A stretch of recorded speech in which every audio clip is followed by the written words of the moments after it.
こんにちは、千葉こつえです。職業は少女漫画家です。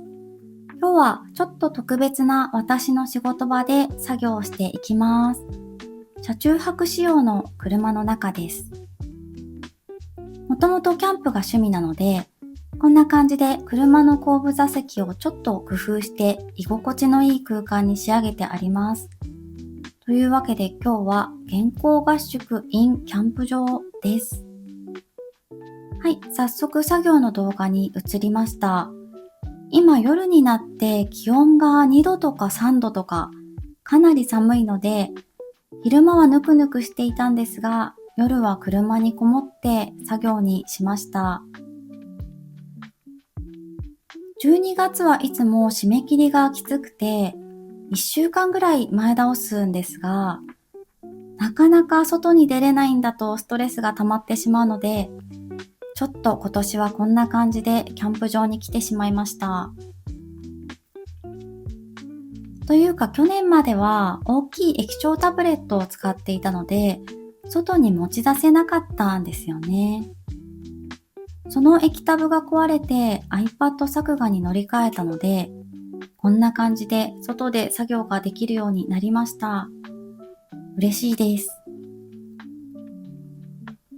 で、コマ作りを今やっているんですが、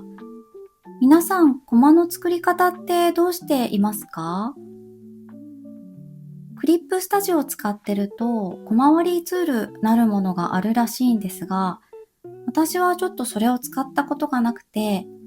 こんな感じでベクターレイヤーを1枚作って、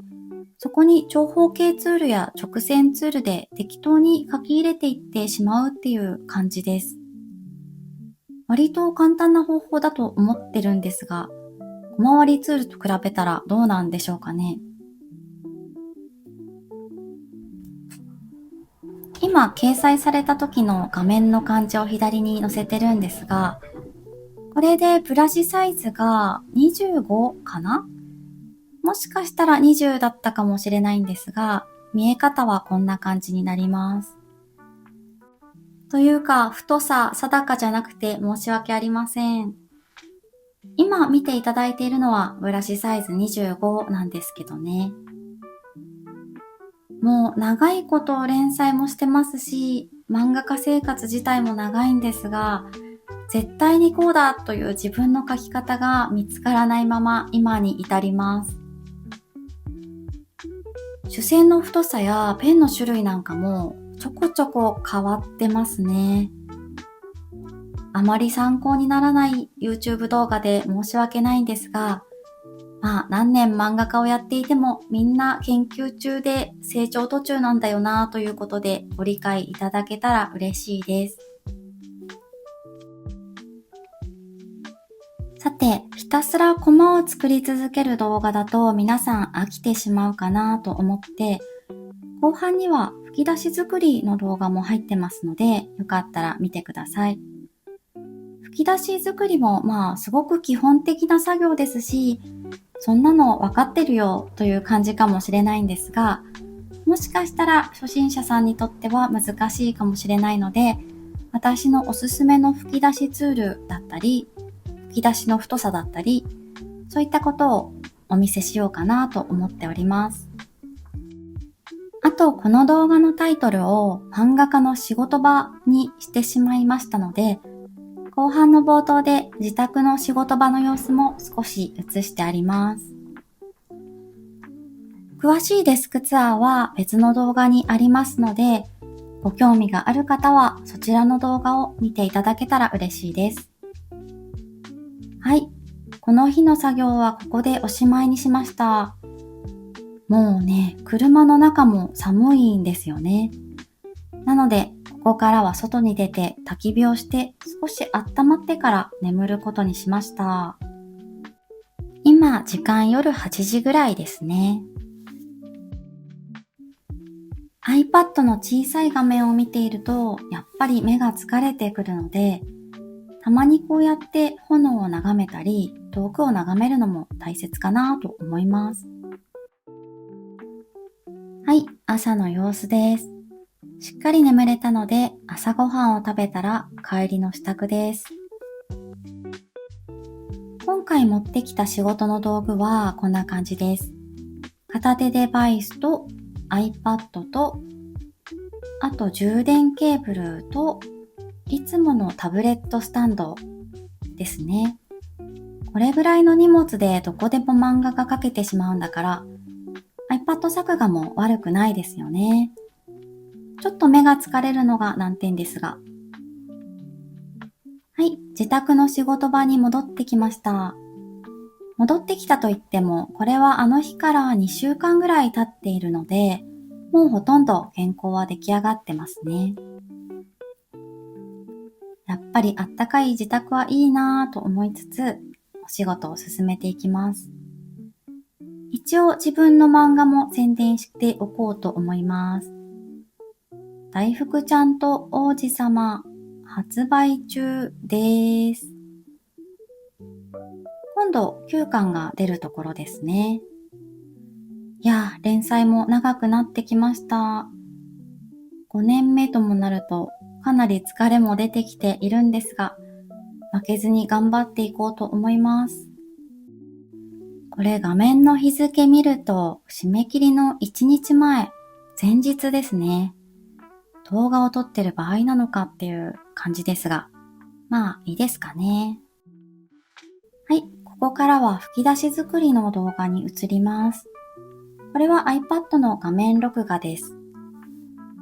今選んだ吹き出しツール、ホワイト濃いめっていう名前になってるんですが、実際には墨っぽい吹き出しペンというクリップスタジオの人気の吹き出し素材です。こうやって中に白くマスクがかかるので使いやすいですよね。程よい手書き感もありますし、こんな感じでくっついてくれるのですごく便利です。あと、この中半透明吹き出しっていうのも時々使います。こんな感じで中に白いトーンがかかって後ろの絵を透かしてくれるものになってます。ただこれ以前漫画のレビューで吹き出しの中のセリフが見づらいというお言葉があったので、あまり多用しないように気をつけています。あとは楕円吹き出しっていうのは多分クリップスタジオにデフォルトで入っているやつだと思うんですけど、これも丸を描くのも結構大変なので、楽したいときはこれでいいかなとも思っています。こうやってくっついて白いマスクもかかりますし、便利ですよね。あとはベクターレイヤーを作って普通のミリペンでこうやって作ってしまうこともあります。これはなんでかっていうと、手前に人物が吹き出しの前にいる状態だったり、吹き出しがコマにくっついていたりするときに、吹き出しツールですとやりづらいので、ミリペンでやっていくっていう感じです。大きさはこうやって後からいくらでも変えられるので、最初の作るときは結構適当ですよね。意外に丸を描くのも難しくて何度も書き直していることが多い気がします。割り切って楕円ツールにしちゃってもいいのかなと思ってみたりしますね。はい。あとこれが私が載せていただいている別コミっていう雑誌なんですが、雑誌掲載されるとこんな感じになってます。コマの太さは、これは20かな ?25 かなという感じです。吹き出しの太さは10というサイズにしてます。ちなみに吹き出しの大きさは適当に作ってます。参考にならず申し訳ありません。適当でもなんとかなります。はい。これは次の動画の予告編みたいな感じです。大福ちゃんと王子様の9巻が出ますので、その表紙のカラーを塗っていくという動画です。ここで皆さんにクイズなんですが、私の単行本、1巻の頃はアナログカラーで、どこかのタイミングでデジタルに切り替わるんですが、これどこからがデジタルになってるかわかりますか？ 1 巻から順に見ていきますね。わかりますかね？はい。答えは、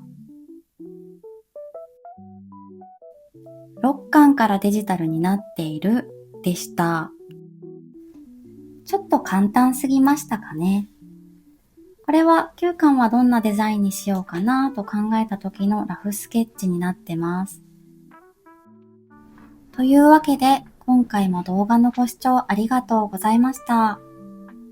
今回はちょっとナレーションというよりは雑談寄りの動画になってしまったんですが、いかがだったでしょうか？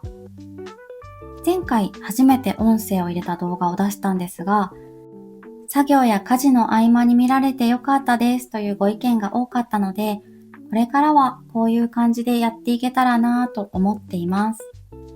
また次回の動画でお会いできたら嬉しいです。もう少し喋りが上手くなるように頑張っていきます。それでは、また。